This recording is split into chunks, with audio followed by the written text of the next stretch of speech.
ನಮಸ್ಕಾರ, ನ್ಯೂಸ್ ಸಂಗಮಕ್ಕೆ ಸ್ವಾಗತ. ಮೊದಲಿಗೆ ಹೆಡ್ಲೈನ್ಸ್. ಕುಶಾಲನಗರ ಪಟ್ಟಣದ ಪುರಸಭೆಯ 2025-26ನೇ ಸಾಲಿನ ಆಯವ್ಯಯ ಸಭೆ ನಡೆಯಿತು. ಕೆಆರ್ಪೇಟೆ ತಾಲೂಕಿನ ಕಸಬಾ ಹೋಬಳಿಯ ಬಿಜೆ ಶಾಲಾ ಆವರಣದಲ್ಲಿ ವಿಜ್ಞಾನ ವಸ್ತು ಪ್ರದರ್ಶನ ಕಾರ್ಯಕ್ರಮ ನಡೆಯಿತು. ಕೊಡಗು ವಿಶ್ವವಿದ್ಯಾಲಯವನ್ನ ಉಳಿಸಲು ಬೈಕ್ ಜಾಥಾ ಮತ್ತು ಪತ್ರ ಚಳವಳಿಯ ಮೂಲಕ ತಹಶೀಲ್ದಾರ್ ಅವರಿಗೆ ಮನವಿ ಸಲ್ಲಿಸಲಾಯಿತು.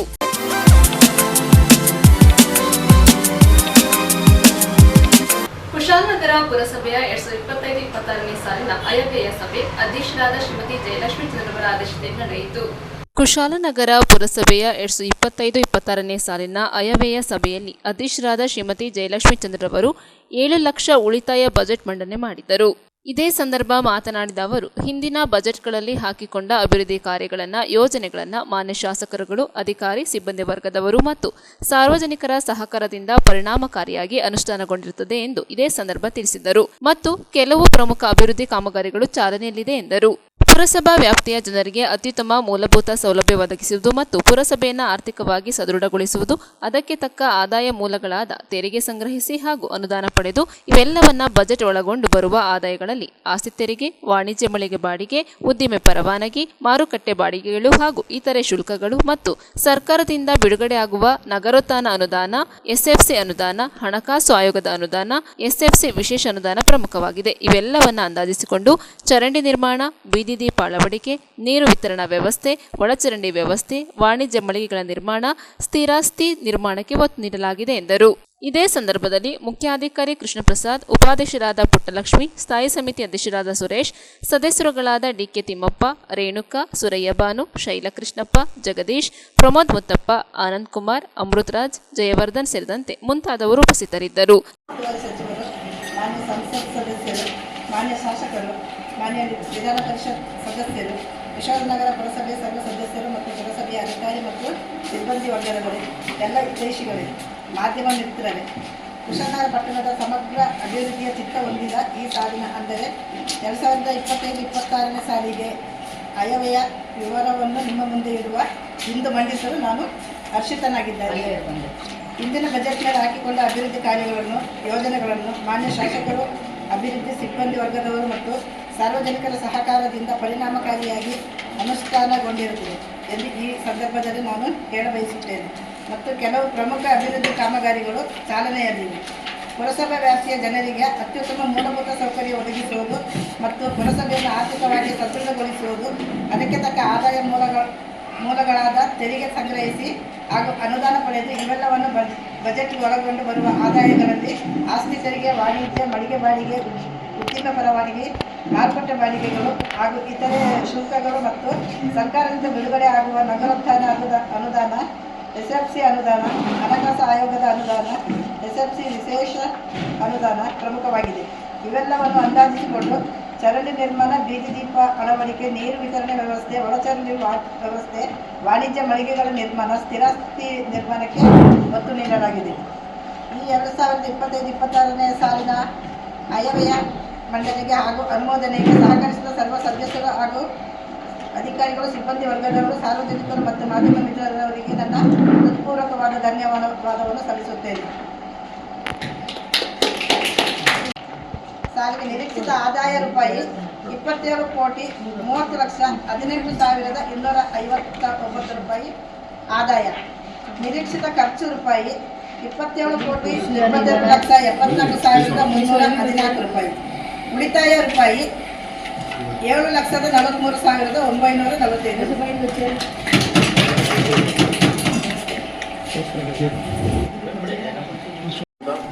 ಮಾನ್ಯ ಅಧ್ಯಕ್ಷರ್ತಕ್ಕಂಥ ಜಯಲಕ್ಷ್ಮಿ ಮೇಡಮ್ ಅವರು ಇವತ್ತು ಬಜೆಟನ್ನು ಮಂಡನೆ ಮಾಡಿದ್ದಾರೆ. ನಾವು ಸಮೇತ ಭಾವಿಸಿದ್ವಿ. ಕುಶಾಲನಗರ ಜನತೆಗೆ ಆಶ್ವಾಸನ ಪರವಾಗಿ ಈ ಬಜೆಟ್ನಲ್ಲಿ ಅವರು ನಿಗದಿ ಮಾಡತಕ್ಕಂಥ ಏನೇನು ಕಾರ್ಯಕ್ರಮ ಇದೆ, ಅವು ಏನೇನು ಸಾಲೋದಿಲ್ಲ, ಇನ್ನೂ ಹೆಚ್ಚಿಗಿರ್ತಕ್ಕಂಥ ಅವಕಾಶವನ್ನು ಕೊಡಬೇಕು. ಭಾಳಷ್ಟು ಸ್ಪಷ್ಟವಾಗಿ ಹೇಳಿದ್ದೀವಿ. ಅನೇಕ ವಿಚಾರನ ಸ್ಪಷ್ಟಪಡಿಸಿದ್ದೀವಿ. ಬೀದಿ ವ್ಯಾಪಾರಸ್ಥರು ಇರ್ಬೋದು, ಪೌರಕಾರ್ಮಿಕ ಕಲ್ಯಾಣಕ್ಕೆ ಇರ್ತಕ್ಕಂಥ ಇರ್ಬೋದು, ಅಂಗನವಾಡಿ ಕಾರ್ಯಕರ್ತರು ಇರ್ತಕ್ಕಂಥ ಇರ್ಬೋದು, ಅಲ್ಲಿಂದ ನಮ್ಮ ಕುಶಾಲನಗರ ಸಮಗ್ರ ಅಭಿವೃದ್ಧಿಗೆ, ಕುಡಿಯುವ ನೀರಿಗೆ ಬೇಸಿಗೆ ಬರ್ತಾ ಇದೆ. ಹಾಗೆ ಅನೇಕ ಕಾರ್ಯಕ್ರಮಗಳನ್ನ ಅನುಷ್ಠಾನ ಮಾಡ್ತಕ್ಕಂಥದ್ದಲ್ಲಿ ನಮ್ಮ ಪುರಸಭೆಯ ಅಧಿಕಾರಿ ಜೊತೆಗೆ ನಮ್ಮ ಅಧ್ಯಕ್ಷರ ಆಡಳಿತ ಮಂಡಳಿಗಳು ಹೆಚ್ಚಿಗೆ ಮುತುವರ್ಜಿತಕ್ಕಂಥ ಕೆಲಸವನ್ನು ಮಾಡಬೇಕು. ಆ ಮಾಡದ ಸಂದರ್ಭಕ್ಕೆ ನಾವುಗಳು ಭಾರತೀಯ ಜನತಾ ಪಾರ್ಟಿ ಪರವಾಗಿ ನಾವು ಅವರಿಗೆ ಪ್ರತಿಭಟಿಸ್ತಕ್ಕಂಥ ಕೆಲಸವನ್ನು ಹೇಳ್ತೀವಿ. ಜೊತೆಗೆ ತಾವು ಏನು ನಿರಾಶಾದಾಯಕವಾಗ್ತಕ್ಕಂಥ ಕೆಲಸಗಳನ್ನ ಮಾಡ್ತಿದ್ದೀರಿ ಅದು ಆಗ್ಬಿಡೋದು ಉತ್ಸುಕರಾಗಿ ಸಮಗ್ರವಾದ ಅಭಿವೃದ್ಧಿಗೆ ತಾವು ಒತ್ತು ಕೊಡ್ತಕ್ಕಂಥ ಕೆಲಸವನ್ನು ಮಾಡಬೇಕು. ನಾವು ಎಲ್ಲ ರೀತಿಯಲ್ಲಿರ್ತಕ್ಕಂಥ ಸಹಕಾರವನ್ನು ಆಡಳಿತ ಮಂಡಳಿ ಪರವಾಗಿ ಕೊಟ್ಟಿದ್ದೀವಿ. ಆಡಳಿತ ಮಂಡಳಿ ಪರವಾಗಿರ್ತಕ್ಕಂಥ ಇಷ್ಟೇ ಸ್ಪಷ್ಟ ಉದ್ದೇಶ, BJP ಯಾವತ್ತೂ ಅಧಿಕಾರಕ್ಕಾಗಿ ನಾವು ಯೋಚನೆ ಮಾಡೋದಿಲ್ಲ. ಅಧಿಕಾರ ಯಾರಿದೆ ಅವರು ಸಮಗ್ರ ಅಭಿವೃದ್ಧಿಗೆ ನಾವು ಕೈ ಜೋಡಿಸ್ತಕ್ಕಂಥ ಕೆಲಸವನ್ನು ಹಿಂದೆನೂ ಮಾಡ್ತೀವಿ, ಮುಂದೆನೂ ಮಾಡ್ತೀವಿ. ಇವತ್ತು ಸ್ಪಷ್ಟತೆಯಿಂದ ಹೇಳ್ತೀವಿ, BJPಯವರಿಗೆ ನಮ್ಮ ನಗರದ ಸರ್ವಾಂಗೀಣ ಅಭಿವೃದ್ಧಿಗೆ ಮೂಲಭೂತ ಸೌಕರ್ಯ ಕಲ್ಪಿಸೋ ದೃಷ್ಟಿಯಲ್ಲಿ ನಾವು ಅವರಿಗೆ ಪೂರ್ಣ ಸಹಕಾರವನ್ನು ಕೊಡ್ತಕ್ಕಂಥ ಕೆಲಸವನ್ನು ನಾವು ಮಾಡ್ತೀವಿ. ಅವರು ಅಸಡ್ಡೆ ಆಗ್ತಕ್ಕಂಥದ್ದು, ಉದಾಸೀನ ಮಾಡ್ತಕ್ಕಂಥದ್ದು, ಹಣ ಮಂಜೂರಾಗಿಲ್ಲ ಅಂತ ಹೇಳ್ತಕ್ಕಂಥದ್ದು, ಸರ್ಕಾರದ ಅನುದಾನ ಬಂದಿಲ್ಲ ಅಂತ ಹೇಳ್ತಕ್ಕಂಥ ವಿಚಾರನ ಬದಿಗಿಡಬೇಕು. ಪೂರ್ಣ ಪ್ರಮಾಣದ ಅಭಿವೃದ್ಧಿಗೆ ಒತ್ತು ಕೊಡ್ತಕ್ಕಂಥ ಕೆಲಸವನ್ನು ಮಾಡಬೇಕು ಅಂತೇಳಿ ನಾವು ಎಲ್ಲರೂ ಪರವಾಗಿ ಒತ್ತಾಯ ಮಾಡ್ತೀವಿ. ನ್ಯೂಸ್ ಸಂಗಮಕ್ಕಾಗಿ ಡಾಕ್ಟರ್ ಎಚ್ ಮರಗುಕೋಟಿ, ಕುಶಾಲನಗರ. ಕೊಡಗು ವಿಶ್ವವಿದ್ಯಾಲಯದ ಬೋಧಕೇತರ ವೃಂದ, ವಿದ್ಯಾರ್ಥಿಗಳು ಹಾಗೂ ಕೊಡಗು ಹಿತರಕ್ಷಣಾ ಬಳಗದ ವತಿಯಿಂದ ಬೈಕ್ ಜಾಥಾ ಮತ್ತು ಪತ್ರ ಚಳವಳಿ ನಡೆಸುವ ಮೂಲಕ ತಹಶೀಲ್ದಾರ್ ಅವರಿಗೆ ಮನವಿ ಸಲ್ಲಿಸಿದರು. ಕೊಡಗು ವಿಶ್ವವಿದ್ಯಾಲಯದ ಬೋಧಕೇತರ ವೃಂದ, ವಿದ್ಯಾರ್ಥಿಗಳು ಹಾಗೂ ಕೊಡಗು ಹಿತರಕ್ಷಣಾ ಬಳಗದ ವತಿಯಿಂದ ಬೈಕ್ ಜಾಥಾ ಮತ್ತು ಪತ್ರ ಚಳವಳಿ ನಡೆಸುವ ಮೂಲಕ ಕರ್ನಾಟಕ ಸರ್ಕಾರಕ್ಕೆ ಕೊಡಗು ಜಿಲ್ಲೆಯಲ್ಲಿ ಪರಿಶಿಷ್ಟ ಜಾತಿ, ಪರಿಶಿಷ್ಟ ಪಂಗಡ, ಅಲ್ಪಸಂಖ್ಯಾತ, ಹಿಂದುಳಿದ, ಬುಡಕಟ್ಟು ಸಮುದಾಯಗಳು ಹಾಗೂ ಆರ್ಥಿಕವಾಗಿ ಅತ್ಯಂತ ಹಿಂದುಳಿದ ಕಡುಬಡತನದ ಕುಟುಂಬದಲ್ಲಿನ ವಿದ್ಯಾರ್ಥಿಗಳ ಉನ್ನತ ಶಿಕ್ಷಣಕ್ಕೆ ಹೆಚ್ಚಿನ ಪ್ರೋತ್ಸಾಹ ನೀಡುವಂತೆ ಕೋರಿ ಮುಖ್ಯಮಂತ್ರಿಗಳಿಗೆ ತಹಶೀಲ್ದಾರ್ ಅವರ ಮೂಲಕ ಮನವಿ ಮಾಡಲಾಯಿತು. ಕೊಡಗು ವಿಶ್ವವಿದ್ಯಾಲಯ ಹಿತರಕ್ಷಣಾ ಬಳಗದ ಗೌರವಾಧ್ಯಕ್ಷರಾದ ವಿಪಿ ಶಶಿಧರ್ ಮಾತನಾಡಿ, ಕೊಡಗು ಜಿಲ್ಲೆಯಲ್ಲಿ ಪರಿಶಿಷ್ಟ ಜಾತಿ, ಪರಿಶಿಷ್ಟ ಪಂಗಡ, ಅಲ್ಪಸಂಖ್ಯಾತ, ಹಿಂದುಳಿದ, ಬುಡಕಟ್ಟು ಸಮುದಾಯಗಳು ಹಾಗೂ ಆರ್ಥಿಕವಾಗಿ ಅತ್ಯಂತ ಹಿಂದುಳಿದ ಕಡುಬಡತನದ ಕುಟುಂಬದಲ್ಲಿನ ವಿದ್ಯಾರ್ಥಿಗಳನ್ನೇ ಬಹುತೇಕ ಪ್ರಮಾಣದಲ್ಲಿ ಹೊಂದಿದೆ. ಪಶ್ಚಿಮ ಘಟ್ಟಗಳಿಂದ ಕೂಡಿದ ಗುಡ್ಡಗಾಡು ಪ್ರದೇಶದ ಪೋಷಕರು ತಮ್ಮ ಮಕ್ಕಳಿಗೆ ಉನ್ನತ ಶಿಕ್ಷಣ ನೀಡುವ ಹಂಬಲವಿದ್ದರೂ ದೂರದ ನಗರಗಳಿಗೆ ಕಳುಹಿಸುವ ಹಿಂದೇಟು ಹಾಕುತ್ತಾರೆ.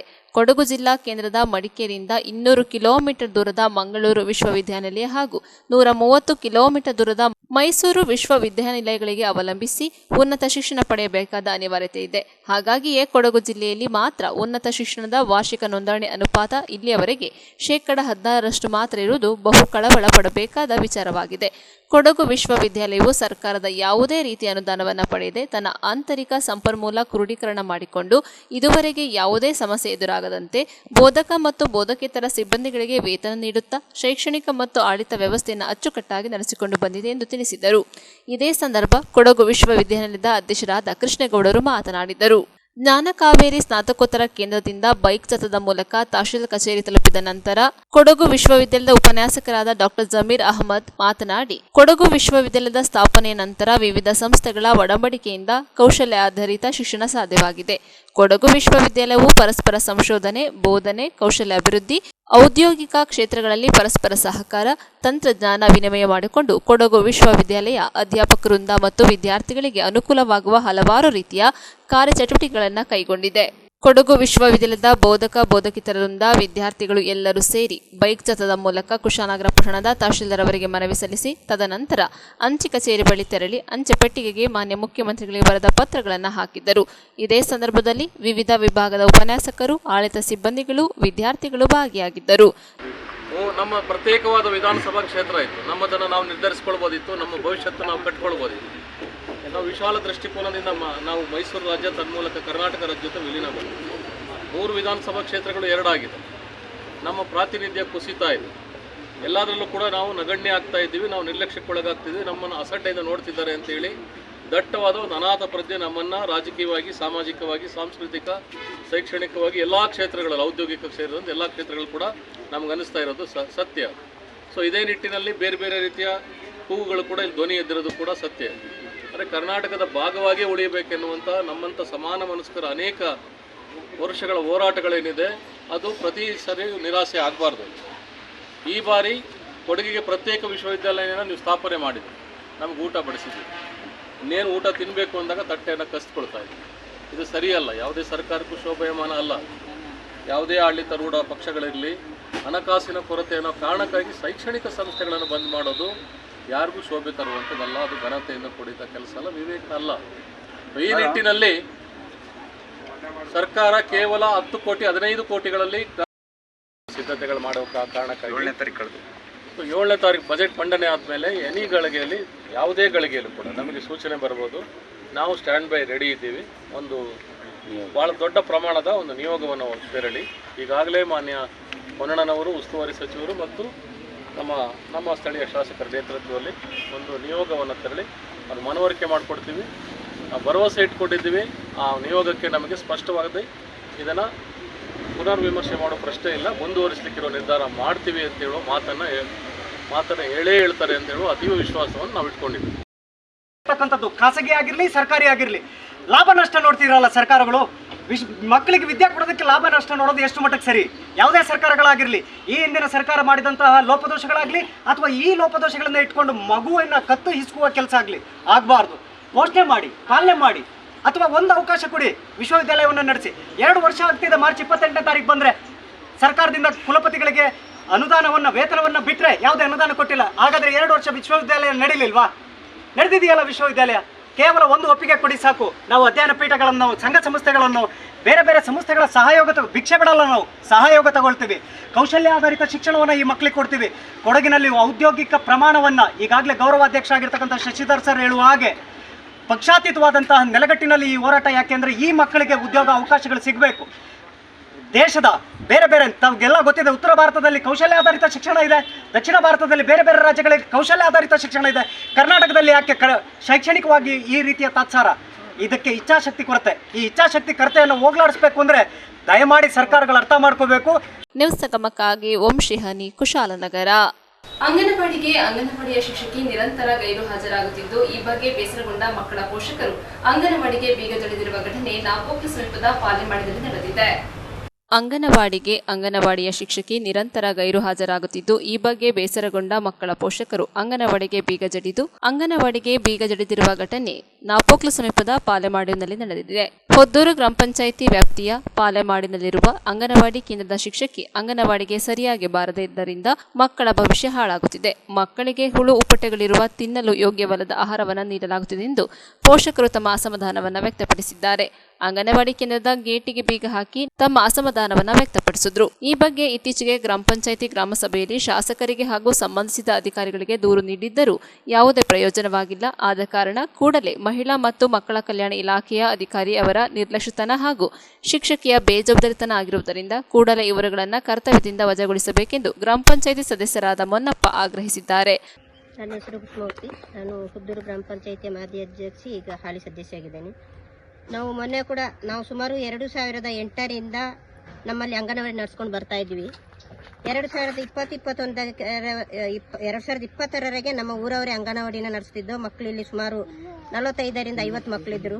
ಆ ಮಕ್ಕಳಿಗೆ ಮತ್ತು ಟೀಚರಿಗೆ ನಮ್ಮ ಊರವರೇ ಅವರಿಗೆ ಮಧ್ಯಾಹ್ನದ ಊಟದ ವ್ಯವಸ್ಥೆ ಮತ್ತು ಟೀಚರಿಗೆ ಅವರಿಗೆ ಗೌರವಧನ ನಮ್ಮ ಊರವರೇ ಕೊಡ್ತಿದ್ರು. ಈಗ ಸರ್ಕಾರದ ಮಟ್ಟಕ್ಕೆ ಬಂದ ನಂತರ 2 ವರ್ಷದಿಂದ ಸರ್ಕಾರಕ್ಕೆ ಆಯ್ಕೆಯಾಗಿದೆ ಅಂಗನವಾಡಿ. ಜೊತೆಯಲ್ಲಿ ಸರ್ಕಾರದ ಟೀಚರ್ ಕೂಡ ಇದ್ದಾರೆ. ನಾವು ಟೀಚರ್ ಮೇಲೆ ಸುಮಾರು ಸಲ ಹೇಳಿದ್ವಿ. ಸುಮಾರು 45 ಮಕ್ಕಳಿದ್ದರಿಂದ ಈಗ ಟೀಚರು ಬರದ ಕಾರಣ ಮಕ್ಕಳನ್ನೆಲ್ಲ ಅವರು ತೋಟಕ್ಕೆ ಕೆಲಸಕ್ಕೆ ಕರ್ಕೊಂಡು ಹೋಗ್ತಾರೆ. ಕೆಲವು ಮಕ್ಕಳನ್ನ ನೋಡ್ಕೊಳ್ಳೋಕೆ ಕಷ್ಟ ಆಗ್ತದೆ ಅಂತ ಹೇಳ್ಬಿಟ್ಟು ಬೇಬಿ ಸಿಟ್ಟಿಂಗ್ ಅಲ್ಲಿ ಎಲ್ಲ ಖರ್ಚು ಮಾಡಿಬಿಟ್ಟು ಮಕ್ಕಳನ್ನ ಸೇರಿಸ್ತಾ ಇದ್ದಾರೆ. ಅದಕ್ಕೆ ನಾವು ಸುಮಾರು ಸಲ CDP ಅವರಿಗೆ ಮನವಿ ಮಾಡಿದ್ದೀವಿ, ಟೀಚರ್ ಗಮನಕ್ಕೂ ತಿಳಿಸಿದ್ವಿ, ಪಂಚಾಯತಿಗೆ ತಿಳಿಸಿದ್ವಿ. ಈಗ ಮೊನ್ನೆ ತಾನೇ ಗ್ರಾಮ ಸಭೆಯಲ್ಲಿ ನಾವು ಕೂಡ ಹೇಳಿದ್ವಿ. ಶಾಸಕರಿಗೆ ನಮ್ಮ ಊರವರು ಮನವಿ ಕೂಡ ಮಾಡಿದ್ದಾರೆ. ಸರ್, ಇಲ್ಲಿ ಟೀಚರ್ ಕರೆಕ್ಟಾಗಿ ಬರ್ತಾ ಇಲ್ಲ. ಸುಮಾರು 25 ಮಕ್ಕಳು ಈಗ ಬರ್ತಾ ಇದ್ರು. ಈಗ ಹೋಗಿ 5-6 ಮಕ್ಕಳಾಗಿದ್ರೆ ಟೀಚರ್ ಕರೆಕ್ಟಾಗಿ ಬರ್ತಾ ಇಲ್ಲ ಅಂತೇಳಿ ಈಗ ಹಾಗಾಗಿ CDP ಅವರ ಗಮನಕ್ಕೂ ಗ್ರಾಮ ಸಭೆಯಲ್ಲಿ ಅಧ್ಯಕ್ಷರು ಎಲ್ಲರಿದ್ದ ಅಧಿಕಾರಿಗಳು ಹಾಗೆ ಶಾಸಕರ ಗಮನಕ್ಕೆ ತಿಳಿಸಿದ್ವಿ. ಶಾಸಕರ ಗಮನಕ್ಕೆ ತಿಳಿಸಿದ್ರು ಕೂಡ ಟೀಚರು ಆ ಮೀಟಿಂಗ್ನ ಮಾರನೇ ದಿನ 1 ವಾರ ಬರಲಿಲ್ಲ. ನಿನ್ನೆ ತಾನೇ ಬಂದಿದ್ದಾರೆ. ಮೀಟಿಂಗ್ ಮಾಡಿದಲ್ಲಿಂದ ನಿನ್ನೆ 1 ದಿನ ಬಂದಿದ್ದಾರೆ, ಪುನಃ ಇವತ್ತು ಬಂದಿಲ್ಲ. ಮಕ್ಕಳು ದಿನಾಪ್ರತಿ ಹೀಗೆ ಬರ್ತಾರೆ ಹೋಗ್ತಾರೆ. ತಂದೆ ತಾಯಿಂದರು ಏನು ಮಾಡ್ತಾರೆ ಅಂದರೆ ಮಕ್ಕಳು ಅಂಗನವಾಡಿಗೆ ಬಿಟ್ಟು ಹೋಗ್ತೀವಿ ಅಂತೇಳಿ ಬಿಟ್ಟು ಹೋಗ್ತಾರೆ ಪಕ್ಕದ ಮನೆಯಲ್ಲಿ. ಮಕ್ಕಳು ಬಂದು ಇಲ್ಲೆಲ್ಲ ಇರ್ತಾರೆ. ಹಾಗೆ ಬೀದಿ ನಾಯಿಗಳು ಕೂಡ ಹೆಚ್ಚಾಗಿದೆ. ನಾಯಿಗಳೆಲ್ಲ ಅವರ ಜೊತೆಯಲ್ಲಿ ಇರ್ತವೆ. ಹಾಗಾಗಿ ನಾಳೆಗೆ ಅನಾಹುತಗಳಾದರೆ ಇದಕ್ಕೆ ಯಾರು ಹೊಣೆಗಾರರು? ಮಕ್ಕಳನ್ನ ರಕ್ಷಣೆ ಮಾಡುವವರು ಯಾರು? ಇಷ್ಟು ಚೆನ್ನಾಗಿರುವ ಸುಮಾರು 10 ಲಕ್ಷ ಅಂದಾಜು ಮೊತ್ತದ್ದು ಸರ್ಕಾರಿ ಅಂಗನವಾಡಿ ಕಟ್ಟಡ ಬಹಳ ಚೆನ್ನಾಗಿದೆ, ಊರು ಚೆನ್ನಾಗಿದೆ. ಆದರೆ ಇಲ್ಲಿಗೆ ಬರುವಂಥ ಟೀಚರ್ದು ವ್ಯವಸ್ಥೆ ನಿರ್ಲಕ್ಷ್ಯದಿಂದ ಮಕ್ಕಳಿಗೆ ತುಂಬ ತೊಂದರೆ ಆಗ್ತಿದೆ.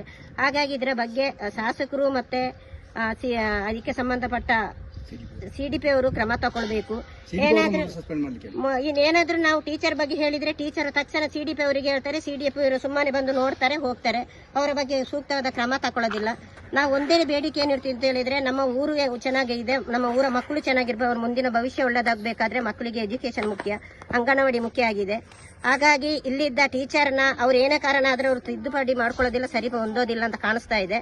ಹಾಗಾಗಿ ಟೀಚರ್ನ ಇಲ್ಲಿಂದ ವರ್ಗಾವಣೆ ಮಾಡಿ ನಮಗೆ ಶಾಶ್ವತವಾಗಿರುವಂತ ಟೀಚರ್ನ ಇಲ್ಲಿಗೆ ಆಯ್ಕೆ ಮಾಡಬೇಕು ಅಂತ ನಿಮ್ಮಲ್ಲಿ ಮನವಿ ಮಾಡ್ಕೊಳ್ತೀವಿ. ಈಗ ನೋಡಿ ಸಮಯ ಇವಾಗ ಸುಮಾರು 11 ಗಂಟೆ ಆಗ್ಲಿಕ್ಕೆ ಆಯ್ತು, ಟೀಚರ್ ಇನ್ನೂ ಬಂದಿಲ್ಲ. ಕಾರಣ ಏನು ಅಂತ ಮಕ್ಕಳಿಗೆ ಗೊತ್ತಿಲ್ಲ. ಮಕ್ಕಳು 2-3 ಸಲ ಮಕ್ಕಳು ಬಂದು ಹೋಗ್ತಾ ಇದ್ರು. ಪುನಃ ನಾನು ಈ ಕಡೆ ಬರ್ತಾ ಇರ್ಬೇಕಾದ್ರೆ, ನಾನು ಮತ್ತೆ ಮಣ್ಣಪ್ಪವ್ರು ಬರ್ತಾ ಇರ್ಬೇಕಾದ್ರೆ ಟೀಚರ್ ಬಂದಿಲ್ಲ ಅಂತ 3-4 ಸಲ ಮಕ್ಕಳು ಬಂದು ಹೋಗ್ತಾ ಇಲ್ಲಿ ಕೂತಿದ್ದಾರೆ. ಹಾಗಾಗಿ ನಾವೀಗ ನಿಮ್ಮ ಗಮನಕ್ಕೆ ಇದನ್ನ ತರ್ತಿದ್ವಿ. ನೀವು ಆದಷ್ಟು ಬೇಗ ಟೀಚರ್ ಮೇಲೆ ಕ್ರಮ ತಗೊಳ್ಬೇಕು, ಅಂಗನವಾಡಿಗೆ ಶಾಶ್ವತ ಟೀಚರ್ನ ಆಯ್ಕೆ ಮಾಡಬೇಕು ಅಂತ ನಾನು ಮನವಿ ಮಾಡ್ತಾ ಇದ್ದೀನಿ. ನನ್ನ ಹೆಸರು ಪಾರ್ವತಿ. ಪಾಲೆಮಾಡು ಕಾನ್ಸೆಮ್ ನಗರದಲ್ಲಿ ವಾಸವಾಗಿದ್ದೇವೆ. ದಿನಾಲು ಫುಡ್ ಬಂದಿದೆ ಅಂತ ಫೋನ್ ಮಾಡಿ ಹೇಳ್ತಾರೆ. ಆವಾಗ ನಾವು ಮನೇಲಿಲ್ಲದೆ ಇರುವಾಗ ಮಾರನೇ ದಿವಸ ಬರ್ತೀವಿ ಅಂತ ಹೇಳುವಾಗ ಮಾರನೇ ದಿವಸ ಬರುವಾಗ ಅಂಗನವಾಡಿ ಓಪನೇ ಇರೋದಿಲ್ಲ. ಫೋನ್ ಮಾಡಿದರೆ ಫೋನು ತೆಗೆಯೋದು ಇಲ್ಲ. ಫುಡ್ಡಲ್ಲಿ ಇನ್ಫೆಕ್ಷನ್ ಆಗಿರುತ್ತೆ. ಮಗುಗೆಲ್ಲ ಚೆಕ್ ಮಾಡಿ ಎಲ್ಲ ಕೊಡಬೇಕು. 1 ತಿಂಗಳು ಕೊಟ್ಟರೆ ಇನ್ನೊಂದು ತಿಂಗಳು ಕೊಡೋದೇ ಇಲ್ಲ. 2-3 ತಿಂಗಳು ಕಾಲದಾದ್ಮೇಲೆ ಎಲ್ಲ ಕೊಡೋದು. ಫುಡ್ ಆಫೀಸಲ್ಲಿ ಕೊಟ್ಟಿಲ್ಲ ಅಂತ ಹೇಳಿ ಹೇಳ್ತಾರೆ. ನಾವು ನಮ್ಮ ಕೈ ಫುಡ್ ಆಫೀಸಲ್ಲಿ ಕೊಟ್ಟಿಲ್ಲ ಅಂತೆಲ್ಲ ಹೇಳ್ತಾರೆ. ನನ್ನ ಹೆಸರು ಪ್ರಿಯಾಂಕಾ ಅಂತೇಳಿ ಒದ್ದೂರು ಪಾಲೆಮಾಡು ಗ್ರಾಮದಲ್ಲಿ ಮಾತಾಡ್ತಾ ಇದ್ದೀವಿ. ಈಗ ಪ್ರತಿದಿನ ನಾವು ಮಕ್ಕಳನ್ನ ಕರ್ಕೊಂಡು ಬರ್ತಾ ಇದ್ದೀವಿ. ಬಂದು ಈಗ 4-5 ಮಕ್ಕಳಿದ್ದಾರೆ. ಇದು ಅಂಗನವಾಡಿಲಿ ಟೀಚರ್ಸ್ಗಳು ಬರ್ತಾ ಇಲ್ಲ.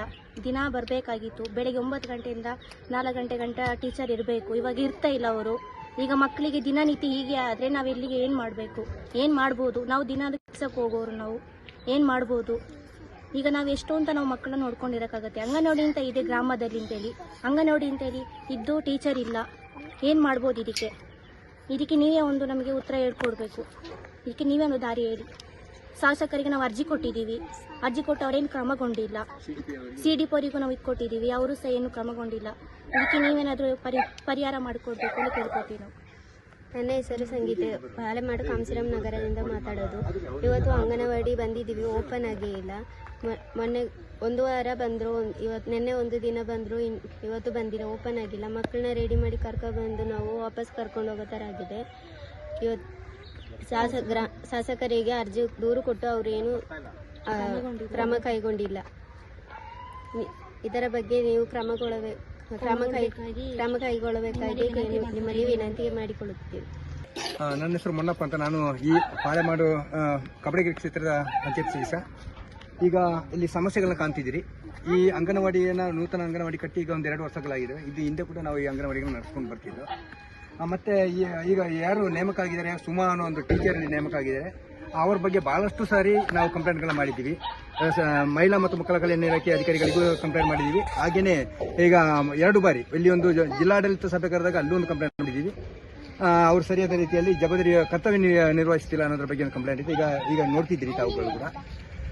ಮತ್ತೆ ಮೊನ್ನೆ ಕೂಡ ಗ್ರಾಮ ಸಭೆಯಲ್ಲೂ ಕೂಡ ಶಾಸಕರ ಗಮನಕ್ಕೆ ತಂದಿದ್ದೀವಿ, ಮತ್ತೆ CDP ಅವರ ಹತ್ರ ಮಾತಾಡಿದ್ದೀವಿ. ಆದ್ರೆ ಅವರ ಬೇಜಾರು ಇಲ್ಲಿ ಬಿಡ್ತಿಲ್ಲ. ಈಗ ಇಲ್ಲಿ ನಮಗೆ ಏನು ಕಾಣುತ್ತೆ ಅಂದ್ರೆ, ಸರ್ಕಾರನೇ ಈ ತರ ಆದ್ರೆ ಪರಿಸ್ಥಿತಿ ಒಂದು ಯಾರು ಕೆಲಸ ಮಾಡುವಂತ ಒಂದು ಜವಾಬ್ದಾರಿ ಇರುವಂತ ಒಬ್ಬರು ಕಾರ್ಯಕರ್ತ ಇದ್ರೆ, ಆ ಕಾರ್ಯಕರ್ತೆಯನ್ನ ಪ್ರಶ್ನೆ ಮಾಡುವಂತ ತಾಕತ್ತು ಇವತ್ತು CDP ಅವರಿಗೆ ಇಲ್ಲ ಅಂತಾದ್ರೆ ಇಂಥ ಅಪಹಾಸ್ಯದ ಆಡಳಿತ ಬೇಕಾ ಅನ್ನೋದು ಈಗ ನನ್ನ ಪ್ರಶ್ನೆ ಇದೆ. ಇವತ್ತು ಈಗ ಈ ಮಕ್ಕಳೆಲ್ಲ ಬೀದಿಗೆ ಕೂತ್ಕೊಂಡಿದ್ದಾರೆ. ಈ ಮಕ್ಕಳಿಗೆ ರಕ್ಷಣೆ ಕೊಡೋರು ಯಾರು? CDP ಈ ಮಕ್ಕಳಿಗೆ ಏನಾದರೂ ಹೆಚ್ಚು ಕಡಿಮೆ ನೋಡಿ, ಬೀದಿ ನಾಯಿಗಳಿದ್ದಾವೆ, ಜೊತೆಲಿ ನಾಯಿಗಳಿದ್ದಾವೆ, ಏನಾದರೂ ಅದಕ್ಕೆ ಹೆಚ್ಚು ಕಡಿಮೆ ಆಗಿ ಮಕ್ಕಳನ್ನ ಏನಾದರೂ ಕಡಿದ್ರೆ ಅದಕ್ಕೆ ಕಾರಣ ಯಾರು? ಇದನ್ನೆಲ್ಲ ಕೂಡ ನಾವು ಪ್ರಶ್ನೆ ಮಾಡಬೇಕಾದಂತ ಅನಿವಾರ್ಯತೆ. ಈ ಬಗ್ಗೆ ಜವಾಬ್ದಾರಿ ಇಲ್ವಾ? CDP ಮಹಿಳಾ ಮತ್ತು ಮಕ್ಕಳ ಕಲ್ಯಾಣ ಇಲಾಖೆ ಜವಾಬ್ದಾರಿ ಇಲ್ವಾ ಅನ್ನೋದು ಪ್ರಶ್ನೆ ಇದೆ.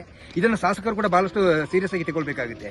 ಶಾಸಕರು ಕೂಡ ದಯವಿಟ್ಟು ನನ್ನ ಶಾಸಕರೇ ನಿಮ್ಮಲ್ಲಿ ಮನವಿ ಅನ್ನೋದು, ನೀವು ಒಬ್ಬರು ಶಾಸಕರಾಗಿ ಇಂಥ ಒಂದು ಸಮಸ್ಯೆಗಳನ್ನ 3 ಬಾರಿ ನಿಮ್ಮ ಗಮನಕ್ಕೆ ತಂದೀವಿ ಅಂದ್ರೆ ತಕ್ಷಣದಲ್ಲಿ ತಾವು ಕ್ರಮ ತಗೊಳ್ಳಿಲ್ಲ ಅಂದ್ರೆ ನೋಡಿ, ಮತ್ತೆ ನಾವು ಇಲ್ಲಿ ಆಗುವಂತ ಎಲ್ಲ ಘಟನೆಗಳಿಗೂ ಅಧಿಕಾರಿಗಳ ನಿರ್ಲಕ್ಷ್ಯತನ, ಇಲ್ಲಿ ನಮ್ಮ ಕೊಡಗಿನ ಸಮಸ್ಯೆಗಳನ್ನ ಯಾರ ಹತ್ರ ನಾವು ಈ ಬಡವರ ಸಮಸ್ಯೆಗಳನ್ನ ಕೇಳಬೇಕು ಅನ್ನೋದು ಇಲ್ಲಿ ಪ್ರಶ್ನೆಗಳು ಕಾಣ್ತಿದ್ದೇವೆ. ಅದಕ್ಕೆ ದಯವಿಟ್ಟು ಶಾಸಕರು ಇದಕ್ಕೆ ಜವಾಬ್ದಾರಿ ತಗೊಳ್ಬೇಕು. CDP ಅವರ ಮೇಲೆ ಇಮಿಡಿಯೇಟ್ ಕ್ರಮ ತಗೊಳ್ಬೇಕು. CDP ಅವರನ್ನ ಮೊದಲು ಸಸ್ಪೆಂಡ್ ಮಾಡಿ. CDP ಅವರನ್ನು ಸಸ್ಪೆಂಡ್ ಮಾಡೋದ್ರ ಮುಖಾಂತರ ಇವರನ್ನ ಡಿಸ್ಮಿಸ್ ಮಾಡಬೇಕು. ಈ ಟೀಚರ್ ಯಾರಿದ್ದಾರೆ ಇವ್ರನ್ನ ಡಿಸ್ಮಿಸ್ ಮಾಡಬೇಕು. ಕಾರಣ ಯಾಕೆ ಹೇಳ್ತಿದೀವಿ ಅಂದ್ರೆ ನೋಡಿ, ಇಲ್ಲಿ ಮಕ್ಕಳಿಗೆ ಫುಡ್ ಕೊಡ್ಲಿಕ್ಕೆ ಬಂದಿದ್ದಾರೆ, ತಗೊಳ್ಳಕ್ಕೆ ಬಂದಿದ್ದಾರೆ. ಆ ಮಕ್ಕಳಿಗೆ ಇವತ್ತು ಎರಡು ತಿಂಗಳಿಂದ ಫುಡ್ ಸರಿಯಾಗಿ ಸಿಗ್ತಿಲ್ಲ. ಫುಡ್ಡಲ್ಲಿ ಏನು ಕ್ರಿಮಿಗಳು ಇರ್ತವೆ, ಅಂದ್ರೆ ಕೀಟಗಳು ಇರ್ತವೆ, ಹುಳ ಉಪ್ಪಟಿಗಳು ಇರ್ತವೆ. ಅಂಥದ್ದನ್ನ 2 ತಿಂಗಳು 3 ತಿಂಗಳು ಕಳೆದ ನಂತರದಲ್ಲಿ ಕೊಡುವಂಥದ್ದು ಇದೆ. ಇದು ಇವರ ಆರೈಕೆಗೆ ಕೊಡುವಂಥ ಫುಡ್ಗಳನ್ನ ಈ ರೀತಿ ನಿರ್ಲಕ್ಷ್ಯ ಮಾಡೋದಾದ್ರೆ ಇದಕ್ಕೆ ಜವಾಬ್ದಾರಿ ಹೊಣೆಗಾರರು ಯಾರು ಅನ್ನೋದು ನಮ್ಮ ಪ್ರಶ್ನೆ ಇದೆ. ದಯವಿಟ್ಟು ಇವತ್ತು ನಾವು ಇದನ್ನ ಎಲ್ಲ ಕಡೆ ಶೇರ್ ಮಾಡ್ತೀವಿ. ನಾಳೆ ಇದಕ್ಕೆ ನಾವು ಲಾಕ್ ಮಾಡ್ತೀವಿ. ಇವತ್ತು ಲಾಕ್ ಮಾಡ್ತೀವಿ. ನಾವು ಅಧಿಕಾರಿಗಳು ಇಲ್ಲಿ ಬರಬೇಕು. CDPO ಬಂದ ನಂತರದಲ್ಲಿ ಇಮಿಡಿಯೇಟ್ ಏನು ಯಾರು ಸಹಾಯಕಿ ಅಥವಾ ಇಲ್ಲಿ ಇವರಿದ್ದಾರೆ, ಟೀಚರ್ಸ್ ಇದ್ದಾರೆ, ಆ ಟೀಚರ್ಸ್ ಇಮಿಡಿಯೇಟ್ ಡಿಸ್ಮಿಸ್ ಮಾಡಿ ಇಲ್ಲಿಂದ ಕಳಿಸುವಂತ ಕೆಲಸ ಮಾಡಬೇಕು. ಇಲ್ಲಾಂದ್ರೆ ಇದಕ್ಕೆ ಜಿಲ್ಲಾಧಿಕಾರಿ ಅವರ ಗಮನಕ್ಕೆ ಕೂಡ ತರ್ತಿದ್ವಿ. ಜಿಲ್ಲಾಧಿಕಾರಿಗಳು ಕೂಡ ಇದನ್ನ ಗಮನ ಹರಿಸಬೇಕು. ತುಂಬಾ ಸರಿ ನಾವು ಇಲ್ಲಿ ಜಿಲ್ಲಾಡಳಿತ ಸಭೆ ಮಾಡಿ ಈ ಕಂಪ್ಲೇಂಟ್ ತಂದಿದ್ದೀವಿ.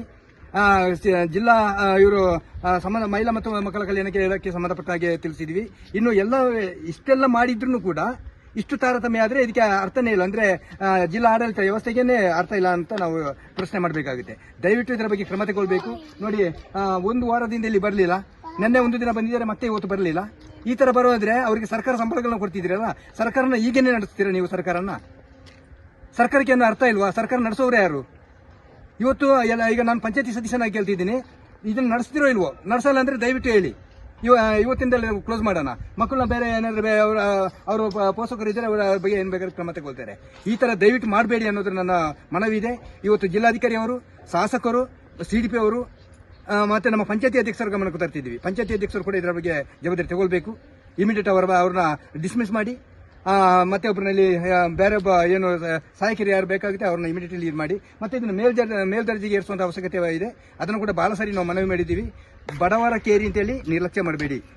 ನಾನು ಮತ್ತೊಂದು ಸರಿ ಹೇಳ್ತಿದ್ದೀನಿ, ದಲಿತರು ವಾಸ ಮಾಡ್ತಿರುವಂಥ ಕೇರಿ ಬಡವರ ಕೇರಿ ಅಂತ ಹೇಳಿದ್ರೆ ನಿಮ್ಮಲ್ಲಿ ಮನಸ್ಥಿತಿ ಇದ್ರೆ ದಯವಿಟ್ಟು ಅದನ್ನು ಹಿಂದೆ ಇಟ್ಟು ಜವಾಬ್ದಾರಿನ ವಹಿಸ್ಕೊಳ್ಳಿ ಸರ್. ಇಮಿಡಿಯೇಟ್ಲಿ ಅದರ ಬಗ್ಗೆ ಕ್ರಮ ತಗೊಳ್ಳಿ. ನಾವು ಇವತ್ತಿಗೂ ಅದಕ್ಕೆ ಬೀಗ ಹಾಕ್ತೀವಿ. ಈ ಬೀಗ ಹಾಕ್ಲಿಕ್ಕೆ ಕಾರಣ ಟೀಚರ್ನ ಬೇಜವಾಬ್ದಾರಿತನ ಮತ್ತು CDPO ಅವರ ನಿರ್ಲಕ್ಷ್ಯತನ, ಇದೆಲ್ಲನೂ ಕೂಡ ಕಾಣ್ತಿದೆ. ಇದೆಲ್ಲದಕ್ಕೂ ಉತ್ತರ ನಮಗೆ ಸಿಗಲೇಬೇಕು. ಅಲ್ಲಿವರೆಗೆ ಇದನ್ನು ನಾವು ಈಗ ಲೈವ್ ಆಗಿ ಇದನ್ನು ಇದು ಮಾಡ್ತಿದ್ವಿ, ಎಲ್ಲ ಕಡೆಗೂ ಕಳಿಸ್ತೀವಿ. ಈ ಜವಾಬ್ದಾರಿಯನ್ನು ವಹಿಸ್ಕೊಳ್ಬೇಕು ಅಂತ ನಾವು ಮನವಿ ಮಾಡ್ತಿದ್ವಿ. ನ್ಯೂಸ್ ಸಂಗಮಕ್ಕಾಗಿ ದುಗ್ಗಳ ಸದಾನಂದ ನಾಪೋಕ್ಲು. 3 ದಿನಗಳ ಹಿಂದೆಯಷ್ಟೇ ತಾನು ಪ್ರೀತಿಸಿ ಇಷ್ಟಪಟ್ಟ ಯುವತಿಯನ್ನ ಮದುವೆಯಾಗಿದ್ದ ಯುವಕ ಶಶಾಂಕ್ ಹೃದಯಘಾತದಿಂದ ಮೃತಪಟ್ಟಿರುವ ಘಟನೆ KRಪೇಟೆ ಪಟ್ಟಣದಲ್ಲಿ ನಡೆದಿದೆ. 3 ದಿನಗಳ ಹಿಂದೆಯಷ್ಟೇ ತಾನು ಪ್ರೀತಿಸಿ ಇಷ್ಟಪಟ್ಟ ಯುವತಿಯನ್ನ ಮದುವೆಯಾಗಿದ್ದ ಯುವಕ ಶಶಾಂಕ್ ಹೃದಯಘಾತದಿಂದ ಮೃತರಾಗಿರುವ ಘಟನೆ KRಪೇಟೆ ಪಟ್ಟಣದಲ್ಲಿ ನಡೆದಿದೆ. ಸುಖ ಸಂತೋಷದಿಂದ ಬಾಳಿ ಬದುಕಬೇಕಾಗಿದ್ದ 28 ವರ್ಷ ವಯಸ್ಸಿನ ಶಶಾಂಕ್ ನಿನ್ನೆ ರಾತ್ರಿ ಬೆಂಗಳೂರಿನ HSR ಲೇಔಟ್ನಲ್ಲಿರುವ ಕಾವೇರಿ ಆಸ್ಪತ್ರೆಯಲ್ಲಿ ವಿಧಿಯಾಟಕ್ಕೆ ಬಲಿಯಾಗಿದ್ದು, ಇಷ್ಟಪಟ್ಟು ಮದುವೆಯಾಗಿದ್ದ ಬಾಳ ಗೆಳತಿ ಹಾಗೂ ತಂದೆ ತಾಯಿಗಳನ್ನು ನಡು ನೀರಿನಲ್ಲಿ ಕೈಬಿಟ್ಟು ಸಾವಿಗೆ ಶರಣರಾಗಿದ್ದಾರೆ. ಸದಾಕಾಲವೂ ಕ್ರಿಯಾಶೀಲವಾಗಿ ಚೈತನ್ಯದ ಚಿಲುಮೆಯಂತಿದ್ದ ಶಶಾಂಕ್ ಕೇವಲ ತನ್ನ 28ನೇ ಚಿಕ್ಕ ವಯಸ್ಸಿನಲ್ಲಿಯೇ ಅಕಾಲಿಕವಾಗಿ ಸಾವನ್ನಪ್ಪಿರುವುದು ಆತನ ಸ್ನೇಹಿತರು, ಕುಟುಂಬದ ಸದಸ್ಯರು ಹಾಗೂ ಸಾರ್ವಜನಿಕ ವಲಯದಲ್ಲಿ ತೀವ್ರ ಆಘಾತವನ್ನು ಉಂಟು ಮಾಡಿದೆ. ಮದುವೆಯಾಗಿ ಕೇವಲ 3 ದಿನಕ್ಕೆ ಜಬರಾಯನ ಪಾದ ಸೇರಿದ ಯುವಕ ಶಶಾಂಕ್ ಮೃತ ದೇಹವನ್ನು ನೋಡಿ ಸಂತಾಪ ಸೂಚಿಸಲು ಸಾವಿರಾರು ಜನರು ತಂಡೋಪತಂಡವಾಗಿ ಆಗಮಿಸಿ ಕಣ್ಣೀರು ಹಾಕಿ ವನಿತಾ ಮಂಜುನಾಥ್ ದಂಪತಿಗಳಿಗೆ ಸಾಂತ್ವನ ಹೇಳಿದರು. ಪಟ್ಟಣ ಹೊರವಲಯದಲ್ಲಿರುವ ಮಂಜುನಾಥ್ ಅವರ ಜಮೀನಿನಲ್ಲಿ ಮೃತ ಶಶಾಂಕ್ ರವರ ಅಂತ್ಯ ಸಂಸ್ಕಾರವನ್ನು ಹಿಂದೂ ಸಂಪ್ರದಾಯದಂತೆ ನೆರವೇರಿಸಲಾಯಿತು. ಶಾಸಕರಾದ ಮಂಜು, ಸಚಿವ ಎನ್ ಚಲುವರಾಯಸ್ವಾಮಿ, ಮಾಜಿ ಸಚಿವರಾದ ಡಾಕ್ಟರ್ ನಾರಾಯಣಗೌಡ, ಮಾಜಿ ಶಾಸಕ ಬಿ ಪ್ರಕಾಶ್, TAPCMS ಅಧ್ಯಕ್ಷ BL ದೇವರಾಜು, ಮನ್ಮೂಲ್ ನಿರ್ದೇಶಕರಾದ ಡಾಲು ರವಿ, MB ಹರೀಶ್, ಜಿಲ್ಲಾ ಪಂಚಾಯತ್ ಮಾಜಿ ಉಪಾಧ್ಯಕ್ಷರಾದ ಶ್ರೀನಂದರೆ ಅಂಬರೀಶ್, ಪುರಸಭೆ ಅಧ್ಯಕ್ಷರಾದ ಪಂಕಜ, ಮುಖ್ಯಾಧಿಕಾರಿ ನಟರಾಜ್, ಉದ್ಯಮಿ gas Rajashekhar, Shankaregowda, Bharathipura, doctor S Puttanna ಸೇರಿದಂತೆ ಸಾವಿರಾರು ಜನರು ಶಶಾಂಕ್ ಅಂತ್ಯ ಸಂಸ್ಕಾರದಲ್ಲಿ ಭಾಗವಹಿಸಿದ್ದರು. ನಮ್ಮ ಕೃಷ್ಣರಾಜಪೇಟೆ ಪಟ್ಟಣದ ಪುರಸಭೆಯ ಹಿರಿಯ ಸದಸ್ಯರಾದ KC ಮಂಜುನಾಥ್ ಮತ್ತು ವನಿತಾ ಮಂಜುನಾಥ್ ದಂಪತಿಗಳ ಏಕೈಕ ಪುತ್ರರಾದ ಶಶಾಂಕ್ ಅವರು ಇವತ್ತು ಕಾರ್ಡಿಯಾಕ್ ಅರೆಸ್ಟಿಂದ, ಇದು ಏನಪ್ಪ ಅಂತ ಹೇಳಿದ್ರೆ ಈ ಹೃದಯಾಘಾತ ಆದರೆ ಅವರಿಗೆ ಪ್ರಾಥಮಿಕ ಚಿಕಿತ್ಸೆ ಕೊಡೋದಕ್ಕೆ 1 ಗಂಟೆ ಸಮಯಾವಕಾಶ ಇರುತ್ತೆ. ಈ ಕಾರ್ಡಿಯಾಕ್ ಅರೆಸ್ಟ್ ಆದರೆ ಕೇವಲ 5 ನಿಮಿಷಗಳಲ್ಲಿ ಆ ವ್ಯಕ್ತಿಯ ಪ್ರಾಣ ಹೊರಟೋಗ್ಬಿಡ್ತದೆ. ಈ ಒಂದು ಸಮಸ್ಯೆ ಇವತ್ತು ಯುವ ಜನಾಂಗವನ್ನು ಹೆಚ್ಚಾಗಿ ಕಾಡ್ತಾ ಇದೆ. ಏನು ಪುನೀತ್ ರಾಜ್ಕುಮಾರ್ ಅವರು ಜಿಮ್ ಅಭ್ಯಾಸವನ್ನು ಮಾಡೋದರ ಫಲವಾಗಿ ಏನು ಅವ್ರಿಗೂ ಕೂಡ ಒಂದು ಕಾರ್ಡಿಯಾಕ್ ಅರೆಸ್ಟ್ ಆಗಿ ಅವರು ಅಕಾಲಿಕವಾಗಿ ನಿಧನರಾದರು. ಅದೇ ಮಾದರಿನಲ್ಲಿ ಇವತ್ತು ಶಶಾಂಕ್ ಮದುವೆಯಾಗಿದ್ದು ಭಾನುವಾರ.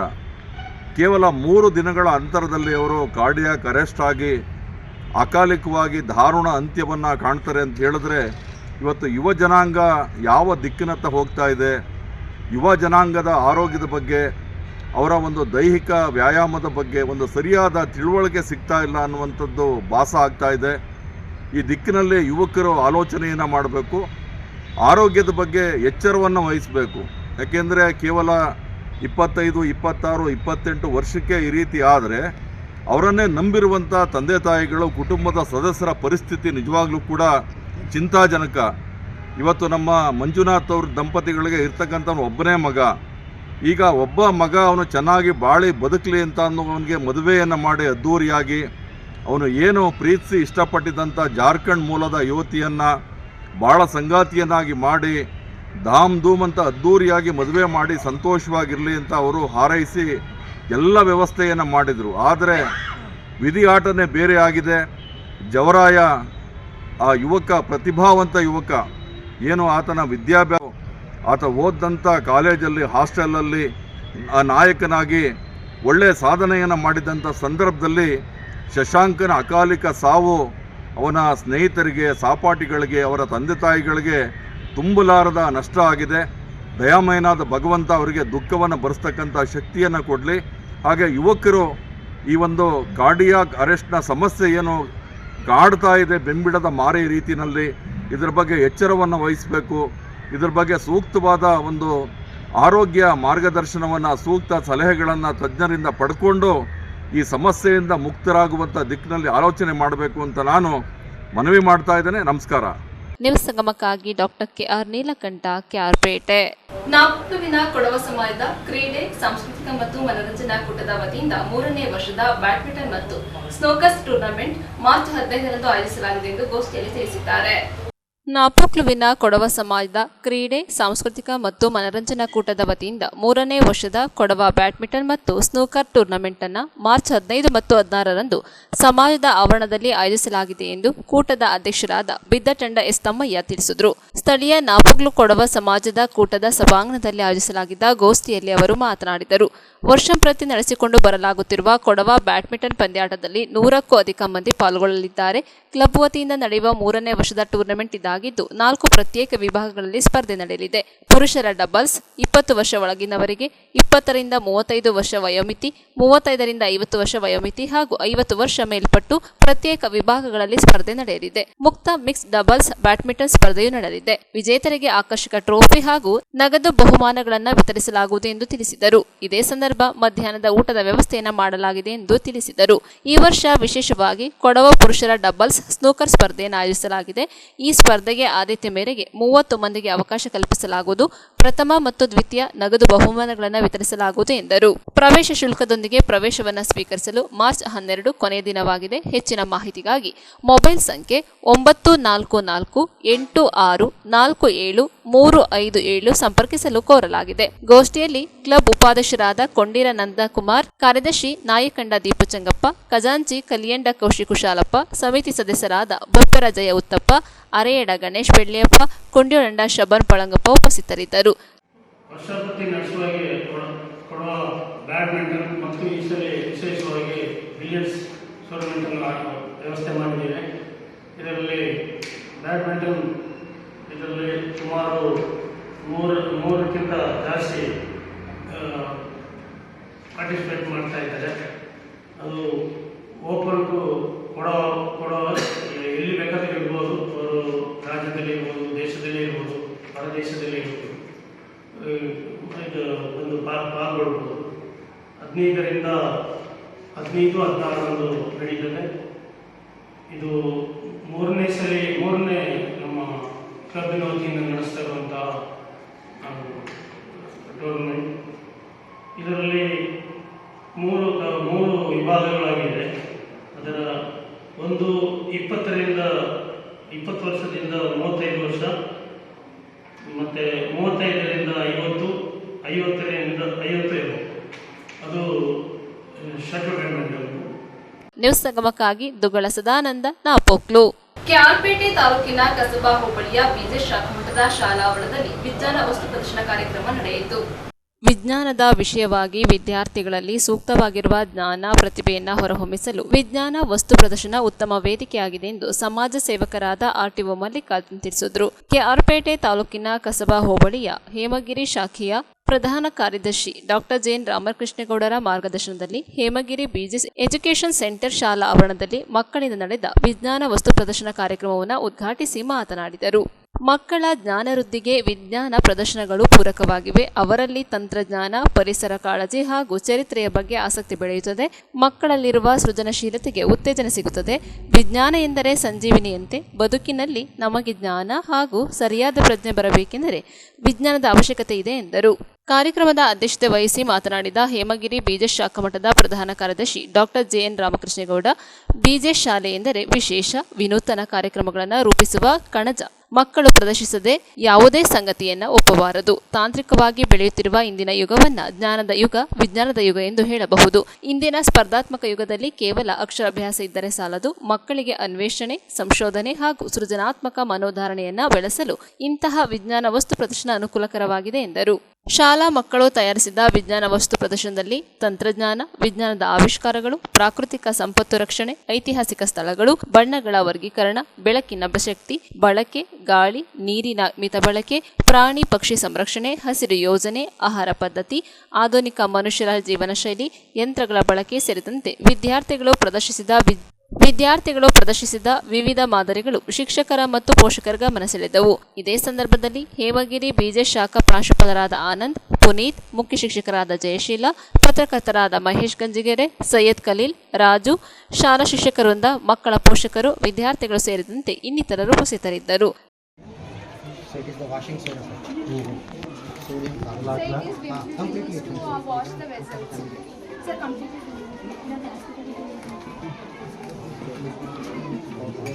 Then make it well shaped to make the good product, complete product making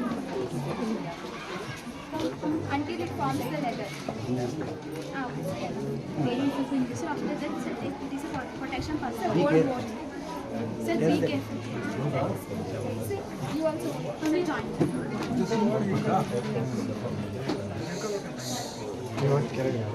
Okay, completely full. Sir, put fast. Listen. Sir,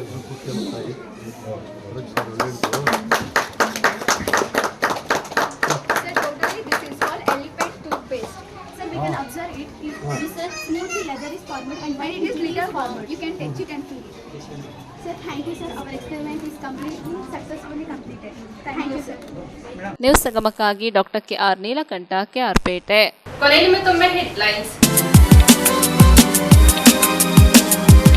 Kushalnagar ಪಟ್ಟಣದ ಪುರಸಭೆಯ 2025-26ನೇ ಸಾಲಿನ ಆಯವ್ಯಯ ಸಭೆ ನಡೆಯಿತು. ಕೆಆರ್ಪೇಟೆ ತಾಲೂಕಿನ ಕಸಬಾ ಹೋಬಳಿಯ ಬಿಜೆಎಸ್ ಶಾಲಾ ಆವರಣದಲ್ಲಿ ವಿಜ್ಞಾನ ವಸ್ತು ಪ್ರದರ್ಶನ ಕಾರ್ಯಕ್ರಮ ನಡೆಯಿತು. ಕೊಡಗು ವಿಶ್ವವಿದ್ಯಾಲಯವನ್ನ ಉಳಿಸಲು ಬೈಕ್ ಜಾಥಾ ಮತ್ತು ಪತ್ರ ಚಳವಳಿಯ ಮೂಲಕ ತಹಶೀಲ್ದಾರ್ ಅವರಿಗೆ ಮನವಿ ಸಲ್ಲಿಸಲಾಯಿತು.